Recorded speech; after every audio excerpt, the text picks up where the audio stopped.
Sherleaf by J. Pilgrim. Chapter 9. The Jaunt Behind the Mountain.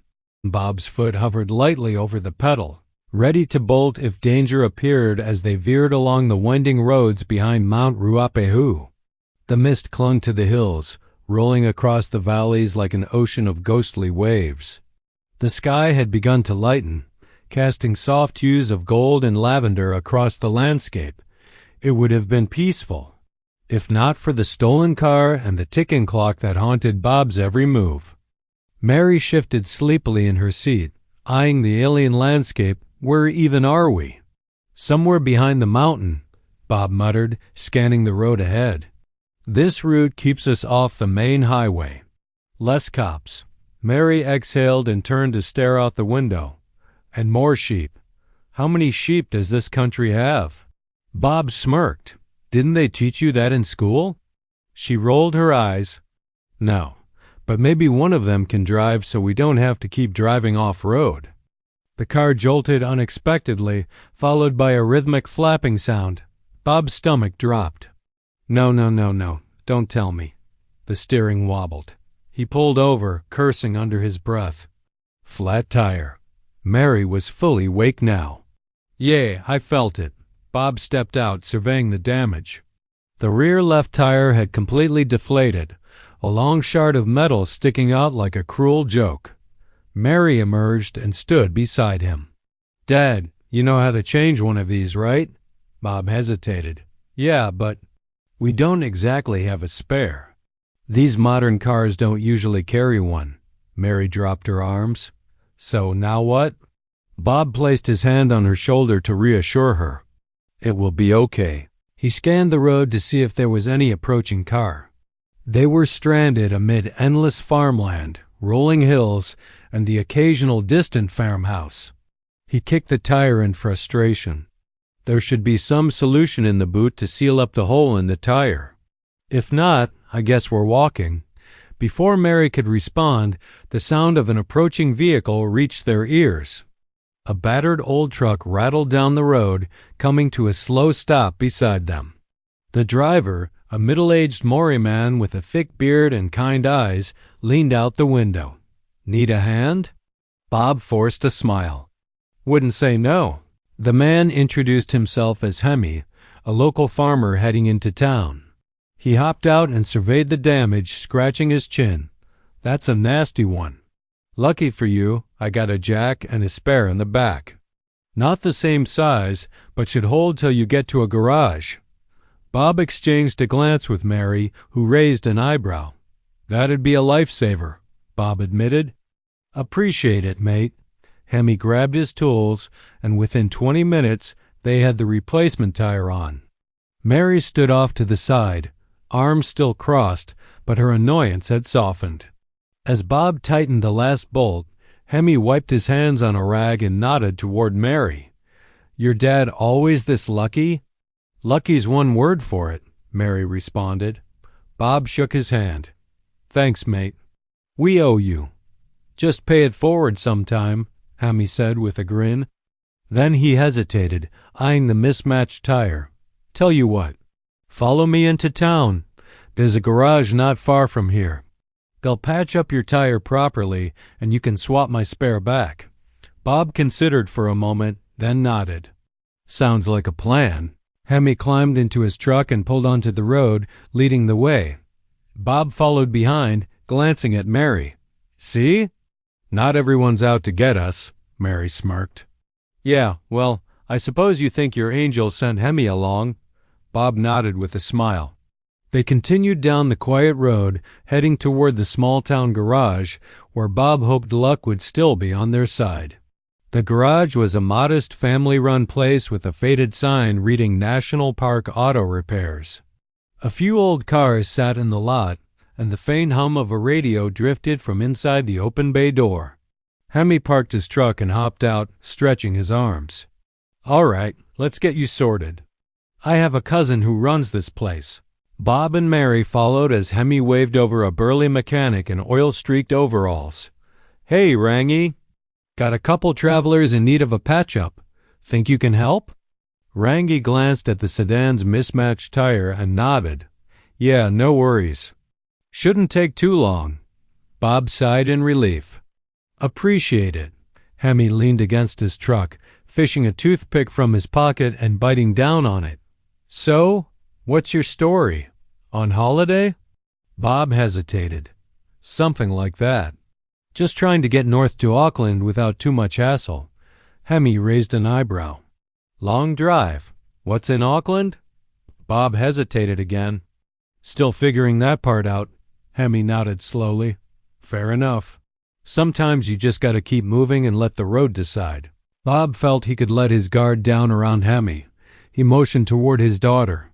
We are using this journey as a bonding time for us. Hemi nodded with understanding. Good to hear it. Family is so important. And kids. One day they are with you, and the next, they are gone. Rangi emerged from the garage, wiping his hands. She's all set. That tire of yours is patched up, good as new. You can swap it back. After swapping the tires, Bob shook Hemi's hand. Thanks for the help, mate. Hemi grinned. Anytime. Just don't go getting another flat out there. And if you're ever back this way, beers are on you. Bob chuckled. Deal. With that, Bob paid an amount of cash to Rangi and climbed back into the car, ready to hit the road once more. Bob exhaled while turning to Mary in the passenger seat. See? We are off again. You will soon see your mother. Mary put on her seatbelt. I am glad. Hemi is a nice man. Into the King Country. The winding roads beyond national parks stretched ahead, weaving through rolling hills, untouched by the rush of the main highway. Bob steered the car with a little more ease now, his nerves no longer raw from the constant fear of flashing sirens in the rearview mirror. The road was quieter here, offering space to breathe. Mary, who had spent the trip making cynical remarks, now seemed different, less guarded. She had turned down the volume of her usual skepticism. Instead, she had turned up the radio's volume to listen to popular beats blaring from the speakers. So this road, Mary said, stretching her arms above her head, it's actually kind of nice, Bob chuckled. Figured you'd appreciate a quiet road trip without being chased by cops. She rolled her eyes, but it lacked her usual bite. Yeah, well, I guess it beats dodging police roadblocks. The old sedan hummed along the narrow, two-lane road, the trees towering above them. Occasionally, a weathered farmhouse appeared in the distance, nestled among hills. A small roadside cafe came into view, an old wooden sign reading Maggie's Pies and Coffee swaying slightly in the breeze. Hungry? Bob asked, slowing the car. Mary hesitated. We still have some food from the dairy. Bob raised an eyebrow. So that's a no to fresh food? Mary sighed. Okay, fine. I am hungry. Bob started to pull the car over. He cautioned. We don't have much cash left, but we can make it stretch. A meal and a moment. Inside, the cafe was warm and fragrant with fresh pastries. An elderly woman behind the counter smiled as they walked in. How are you both? How can I assist you today? We are good, Bob replied, eyeing the menu board. 2 steak and cheese pies, please, and coffee. Mary wrinkled her nose. You drink coffee? It's a necessity, not a preference. Guess I'll have cocoa then, she shrugged. They settled into a booth by the window, the view stretching out to a golden field where a few sheep lazily grazed. Mary picked at the edges of her pie, glancing at Bob. So? How come you suddenly care so much?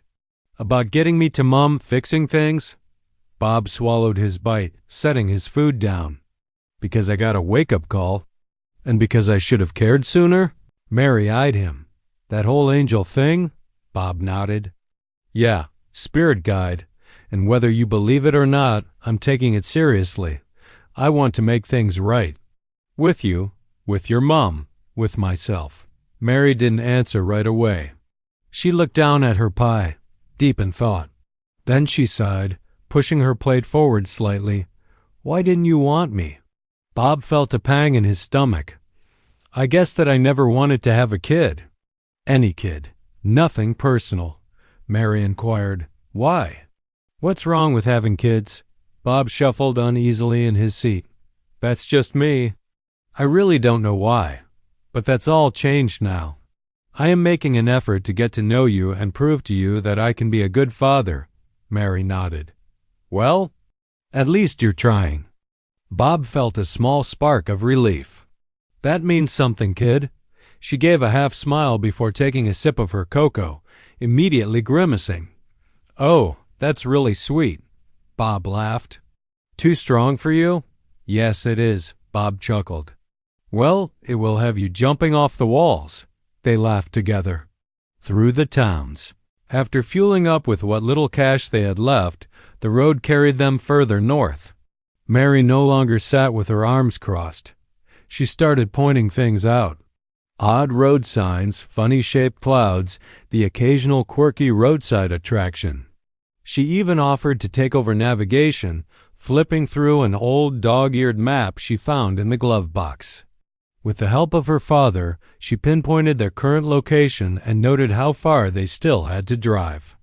It is still a way to go to Auckland, she said, flipping the map around.